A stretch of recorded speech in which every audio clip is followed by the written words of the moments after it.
Hey, so I just paid my respect to the sun and now we are started with our day. So yesterday was a really good day, by the way.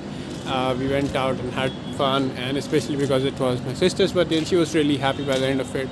So at night she came to me and said, "Thank you for doing all of these things." I said, "Of course, why won't I do this? Like, I'm your brother, I have to do all of these things, right?" And then I asked her to do my taxes. So yeah, so that she doesn't feel indebted and with a heavy heart that okay, they did so much for us, I didn't do anything. So I said, I'll just let her do my taxes for the year. So that's that. So now we started with the day. What can we talk about today? So there is not a lot of sun out for today. There is no sunlight, although by this time the sun should have been out, but since it's cold we can expect the sun to not be there on some days because it's cloudy and it's kind of cold. Anyway, so it's a good start to the day. The weather is nice. I don't mind if the sun is not there, but it's nice. It's nice to roam around. It's nice to take a walk. So yeah. Also today is Sunday. We were planning that we may go out today as well, but we said that again the people who were not able to enter that mall yesterday are again going to go to the mall today, and it will again be crowded today. So no use. So we have decided that until this New Year's we are going to stay home and celebrate at home and be with family. That's also because of the COVID precautions, because the Omicron variant is on the rise. So it's better to be cautious than to regret later. So we're taking the cautious approach, not going anywhere, being with family and having some good time together. So that's that. I'll see you later with my reading session and then more stuff later. Okay, bye bye. Hey, so today we're going to read this blog on the pedestrian on being vulgar middle class, jealousy, poverty, and inheritance money. Let's go.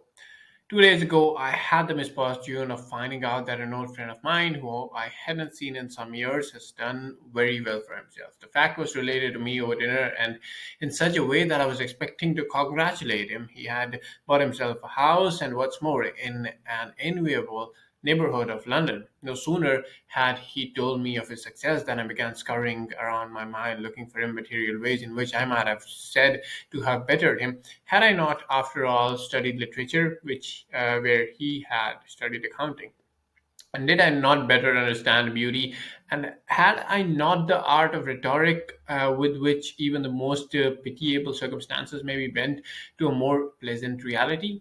But his is an old Catholic family, and Catholics tend to run into money one way or another, even when they are perfectly idle or stupid.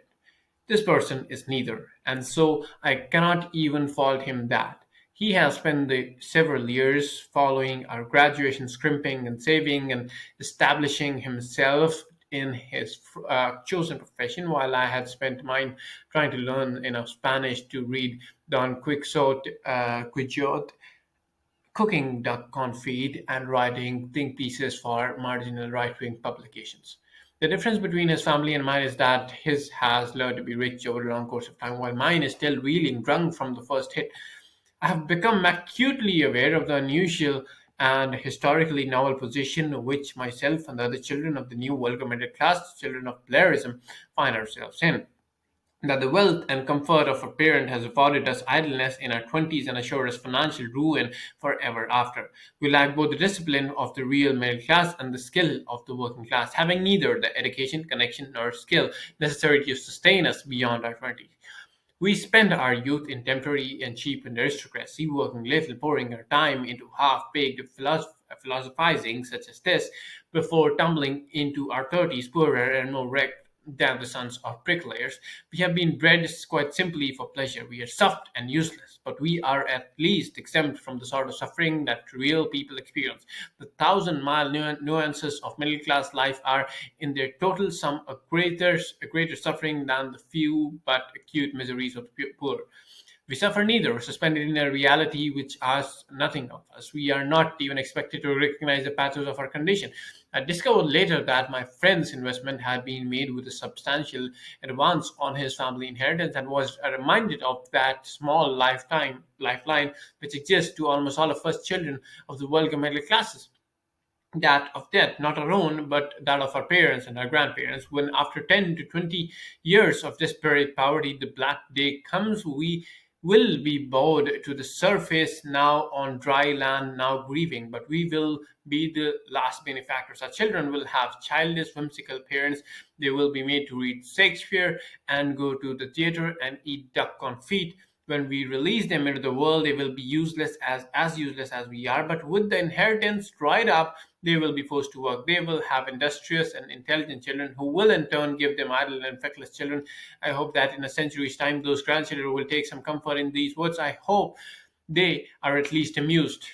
So this was the blog, and an amazing one of that. I love reading this one. And it has a very nice lesson in there that when you have rich parents, it often happens that you take the luxury of having the comfort and not working because you can afford to not work. But that actually does a disservice to you, that you're rendering yourself useless, because if you're not using your skill or not upscaling yourself, then there will come a time when your resources will dry up and you will need to work, and it will be hard for you at that time. And subsequently, when you have children, then the bringing you give to them will be different from the bringing you got from richer parents or maybe educated parents. So very insightful blog. I love reading it. Okay, thanks. Hey, so that was the vlog for today, and I'll see you tomorrow with another vlog and hopefully better productivity than today. See you tomorrow. Bye.